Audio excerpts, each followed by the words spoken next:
Tu cerita dia Rasulullah. Tapi waktu baginda bersama dengan Abu Talib, puak-puak Quraisy tak berani buat apa-apa. Jadi bila tak boleh nak buat lebih kurang kat Nabi, mereka buat hak mana mereka boleh buat. Baik, cuba tengok. Kerana itu setiap suku Quraisy yang ada orang yang lemah daripada kabilahnya yang masuk Islam, mereka lancarkan segala macam siksaan dan penindasan yang mendirikan bulu roma. Mereka tidak segan menyeksa kaumnya yang telah masuk Islam dengan pukulan, tahan lapar dan minum. Bahkan tidak jarang pula yang jemur mereka di bawah terik matahari pada siang hari. Nak buat Nabi SAW tak boleh. Akhirnya mereka tengok daripada kaum mereka sendiri, siapa masuk Islam. Hak mana masuk Islam, yang tu jadi mangsa. Habual lepas gerak. Orang tu kata jahat, jahat. Allahu Akbar. Di antara orang Islam yang diseksa oleh bangsa Quraisy, yang puak-puak Quraisy seksa waktu tersebut, siapa dia? Antaranya sahabat yang bernama Bilal bin Rabah. Allahu Akbar.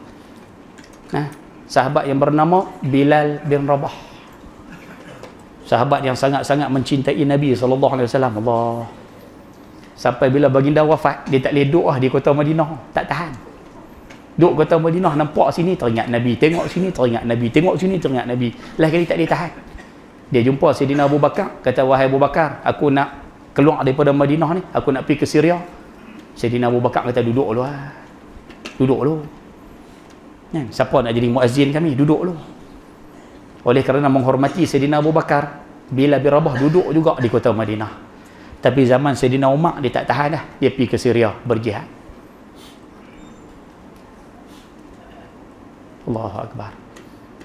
Bila duduk di Syria, Sayyidina Umar pernah panggil dia sekali balik. Ada yang kata dia azan tu di Madinah, ada yang kata dia azan tu di Syria. Tak apalah. Sayyidina Umar suruh Bilal bin Rabah azan sekali lagi. Baginda dah wafat, Sayyidina Abu Bakar wafat. Lepas tu Sayyidina Umar jadi khalifah. Sayyidina Umar perintahkan Bilal bin Rabah ni azan sekali lagi. Tu yang masa tu minta maaf dalam sejarah sebut sekalian. Waktu dia azan zaman Sayyidina Umar tu, siapa yang berada di situ semua pakat teriak.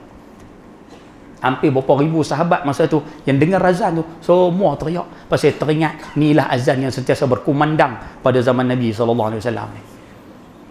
Dan bila bin Rabah bila baca asyhadu anna Muhammadar Rasulullah, dia tak boleh biar. Ada riwayat sebut pengsan. Sayyidina Umar pengsan. Sayangnya mereka pada Nabi SAW, sayang sungguh, sayang sungguh, habis metanya sayang. Sayyidina Bilal bin Rabah salah seorang daripada, saya minta maaf tak ada maklumat tentang umur dia. Umur dia saya tak ada maklumat. Tapi bila bin Rabah, sahabat yang terawal masuk Islam, dia salah seorang daripada 4 orang muazzin Nabi SAW. Kalau Sayyid Muhammad bin Alawi Al-Maliki sebut, muazzin Nabi SAW ada 4 orang. 2 orang di Madinah, seorang di Quba, seorang di Mekah. Cuma saya lupa nama ya 2 orang di Quba dengan Mekah ni. Tapi kalau kata di Madinah ada 2 orang. Yang pertama Bilal bin Rabah. Sebab tu sampai lah duk lekat nama Tok Bilal ya. Padahal muazzin, tapi duk lekat bahasa kita lah Tok Bilal. Padahal Bilal tu nama Bilal lah. Yang kedua muazzin Nabi SAW, sahabat yang buta tu, namanya Abdullah bin Ummi Maktum. Ayah-ayah, ibu-ibu yang mana rajin balik sekali buka Quran, buka surah Abasa. Abasa wa tawalla, Muhammad masa muka, anja'ahul a'ma, sebab mai kat dia seorang yang buta. Wa ma yudrika la'allahu yazakka, boleh jadi orang buta ni mai jumpa kamu nak menyucikan diri dia. Balik buka surah tu, cuba cek tengok orang buta yang datang pada baginda tu siapa? Jawapannya Abdullah bin Ummi Maktum. Itulah muazzin Nabi SAW di kota Madinah. Bilal dengan dia duk tukar syih betul lah. Kalau Bilal azan yang pertama subuh, Abdullah bin Maktum azan hak nombor 2 subuh. Kan dulu subuh 2 kali azan kan. Di Mekah mula masih lagi betul. Subuh 2 kali azan. Azan yang pertama Bilal, azan yang kedua Abdullah. Ataupun azan yang pertama Abdullah, yang kedua Bilal akan mengazankan. Dan Bilal bin Rabah, kata Nabi SAW, waktu Abu Zar tanya, ya Rasulullah, siapa duk tolong kamu ni? Lah ni waktu awal Islam ni, siapa yang duk tolong kamu? Nabi jawab, yang tolong aku ni Hurrun wa Abdun. Yang tolong aku waktu awal aku bawa Islam ni, Nabi kata yang pertama Hurrun, orang merdeka. Siapa dia? Sayyidina Abu Bakar. Dan yang kedua Nabi sebut Abdun, hamba. Siapa dia? Bilal. Special ya, special. Baginda pernah dengar bunyi tapak kasut cerita tu ustaz-ustaz lalu sebut lah tu. Bunyi tapak kasut dalam syurga. tak masuk pergi syurga, duk hidup pergi atas dunia, bunyi tapak kasut dah. Rupanya bila cek balik, rupanya Bilal bila dia ambil wuduk, dia akan semayang 2 rakaat bitilkal wuduk tu. Dia ambil wuduk, selesai ambil wuduk, dia akan semayang 2 rakaat. Bahasa lah kita sebut solat sunat wuduk.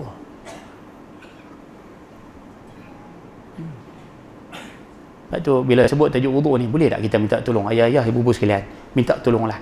Kalau boleh tak kita try mulai hari ni, pastikan diri kita sentiasa berada dalam keadaan berwuduk. Boleh tak? Kalau batai, ambil. Kalau batai, ambil. Kalau tengah bawa kereta batai, hak tu tak payahlah. Nah, tapi kalau kata duduk di rumah Ustaz, nak tengok TV ke apakah, nak tidur ke apakah, kalau boleh lah, bagi dah wuduk lah. Baginda bersabda, "Idza asabatka musibatun", bila kamu kena satu-satu musibah, wa anta ala ghairi taharatin, masa tu kamu tak ada wuduk, kamu tak ada ayat semayang lah bahasa kita, kamu tak ada ayat semayang. Nabi kata, "Fala talumunna illa nafsak", kamu jangan salahkan orang kalau kena apa-apa, salahkan diri sendiri. Faham bahasa saya tu? Nabi kata kalau kamu kena satu-satu benda, masa tu kamu tak ada wuduk, tak ada ayat semayang. Nabi kata tak usah duk marah orang tu, tak usah duk marah orang ni, tak usah duk kata orang ni depa bawa kereta tak betul ni depa bohong saya ni depa berkena. Jangan salahkan orang, salahkan diri sendiri.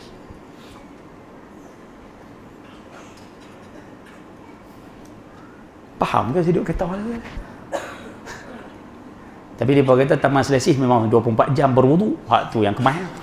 Taman Selesih lah. Boleh ke Islam, no? InsyaAllah. Dan Bilal bin Rabah sentiasa berada dalam keadaan wuduk. Baik, sambung. Cuba kita tengok apa yang nak diceritakan tentang Bilal bin Rabah ni. Di antara orang Islam yang diseksa oleh bangsa Quraisy adalah seorang sahabat yang namanya Bilal bin Rabah. Saya tak ada nak study je lah, no? Rabah ni dia daripada Yaman, tapi tak ada nak study je lah, tak apalah. Nah, Beliau diseksa oleh juragannya. Juragan tu apa? Majikan. Beliau diseksa oleh majikannya kerana beliau masuk Islam. Ni Bilal bin Rabah. Setiap hari majikannya akan heret Bilal ke tengah kota untuk diseksa di bawah terik matahari di siang hari. Tu contoh yang pertama, orang yang masuk Islam kena seksa. Mari waktu tengah hari, Umayyah bin Khalaf akan tarik dia pergi dekat tengah padang pasir. Bahkan tidak jarang pula Umayyah bin Khalaf, iaitu majikan Bilal ini, sering meletakkan batu besar di atas dada Bilal yang sedang terjerat di bawah sinar matahari yang sedang membara. Saya rasa saya ulang banyak kali dah Ustaz. Antara sahabat yang kena siksa teruk Bilal bin Rabah. Kalau saya duduk tempat dia Ustaz, belum tentu abang tuan-tuan, belum tentu. Apa contoh penyiksaan yang Bilal kena? Nombor satu, waktu pagi Umayyah bin Khalaf akan bawa bara api. Dia akan tuang atas padang pasir. Dia suruh Bilal londeh semua baju, sulung apa semua. Dia suruh Bilal golek atas bara api. Ni habis ni. Tak pergi main waktu tengah hari pula. Bila lama bara tu sejuk lah. Main waktu tengah hari pula. Dia pakai ikat Bilal tengah padang pasir, ambil batu besar, tak atas dada. Yang selalu kita duk dengar tu. Kena. Tak cukup dengan kena tu Ustaz, tahap tengah panas, tengah hari rembang tu, tahap dengan batu atas dada tu. Main petang, siksa lain pula. Dia pakai ikat tali satu di leher dia, ujung tali tu ikat dekat ekor kuda. Dan Umayyah bin Khalaf dah pergi ikut dia ni, suruh budak tak apa cerdik naik atas kuda tu, bawa kuda tu. Bilal bin Rabah mula-mula dia boleh pegang tali tu, dia boleh ikut dia Ustaz. Tapi lama-lama tak tahan. Kuda. Akhirnya apa jadi? Dia jatuh menerak betul Ustaz tu. Kena tarik dekat kota Mekah tu. Kena heret badan tu. Hak luka pagi tadi pun tak kering lagi tu, kena heret lah. Tapi bila ditanya pada beliau, satu je jawapan. Ahad. Yang tu yang sebut. Isa. Yang tu yang sebut. Dan siksaan ni bukan kena sehari je lah. No. Yang ni saya tengok dalam kitab Rijal Hafizur Rasul. Bukan sehari je lah. No. Banyak hari kena macam tu. Bila main waktu malam, dia kawan-kawan dia duk bubuh ubat tu balik. Antara kawan yang bubuh ubat pada dia tu, yang ayah duk dengar nama Wahsy. Dia duk tempik bubuh ubat tu. Dia pula duk kata kat Bilal, tak usah duk ni lah, mengaku Bilal, Lata Uzza tu Tuhan. Sokong Bilal. Betul kan? Mengaku Bilal, Lata Uzza tu Tuhan. Mengaku Bilal. Janganlah duk cakap macam ni. Bilal tetap dengan pendirian dia, tetap dengan perkataan ahad. esok kena siksa. Kita boleh pergi tengah tu kan? Bukan kata ayah-ayah, ibu-ibu rasa tak sanggup pergi. Ustaz cakap pun rasa tak boleh pergi tengah tu, tak boleh pergi. Tak boleh pergi, boleh sembang lah. Ingat jalan lah. Allah sebut dalam Quran, ahasiban nasu an yutraku an yaqulu amanna wa hum la yuftanun.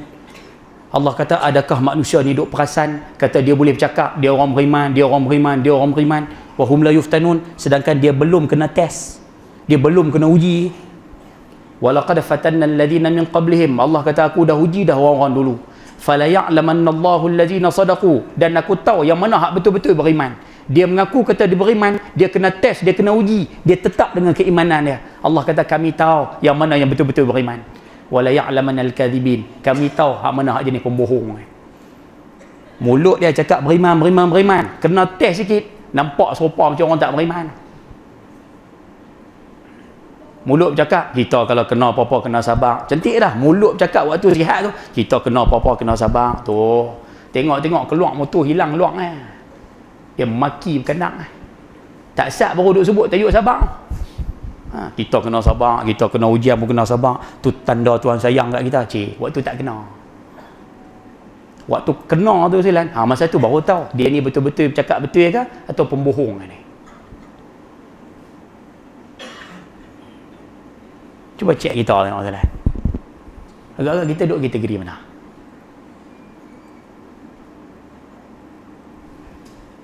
Faham ke duduk kata dia silan? Senyap mana nampak dia. Ibu-ibu di belakang lama dah duk bercakap tajuk sabar, sabar, sabar tu. Cuba tengok time kena tengok. Tu saya lupa ke, minta maaf, ingatan tak berapa kuat. Tapi ada yang mengatakan kalau tak silap saya, nak tahu kata sabar tak sabar ni, pertama nak tengok waktu sabar tak sabar ni, nombor satu tengok waktu miskin. Masa tu baru tahu sabar tak sabar. Masa kaya semua cakap pandai, kita kalau kena ujian apa kena sabar. Tengah kaya, cuba pak dia tu miskin sekali, masa tu nak tengok sabar ke tak. Yang kedua waktu susah, waktu hidup apa susah ni, gundah gulana susah lah kita sebut. Waktu hidup susah ni, waktu senang semua cakap pandai, waktu susah lah. Yang ketiga waktu sakit, waktu sihat memang cakap pandai. Kita kalau Tuhan bagi kita sakit ni, kita kena sabar. Tu sembang. Nak tahu betul tak betul dia sabar, tengok waktu dia kena sakit dah. Masa tu baru tahu. Nombor 4 saya lupa. Dah lupa, dah lupa kena sabar. Sabar lah. Baik, nak terlupa. Yang saya ingat waktu sakit, waktu miskin, waktu susah. Ada lagi satu, lupa salah. Tak apalah, nak buat macam mana lupa. Tapi masa tu kita sebut baru tahu kata sabar tak sabar. Sahabat Allah Subhanahu Wa Taala dah uji mereka dan terbukti mereka betul-betul sabar dengan ujian tersebut. Allahu Akbar. Ini satu contoh dia, Bilal bin Rabah. Baik, sambung. Umayyah selalu berkata, bila kena uji tu, bila Bilal kena uji tu, Umayyah kata lagi kat Bilal, demi Allah, aku tidak akan melepaskan kamu daripada seksaan aku sebelum kamu keluar daripada agama Muhammad, kembali pada agama nenek moyang kamu. Aku tak berhenti seksa, aku akan terus seksa kamu sampai kamu tukar agama, baru aku berhenti. Dalam keadaan yang demikian, Bilal cukup teruk kena masa tu. Bilal hanya menjawab dengan penuh semangat, Ahad, Ahad, Ahad. Duk kena tingdan betul tu, Ahad, Ahad, Ahad. Duk kena tarik tu, Ahad. Duk bergolek tu, Ahad, Ahad. Duk Ahad sedia. Bukan hari Ahad. Silap faham tak? Ahad tu maksud dia satu, tunggal. Esa. Allahu Akbar.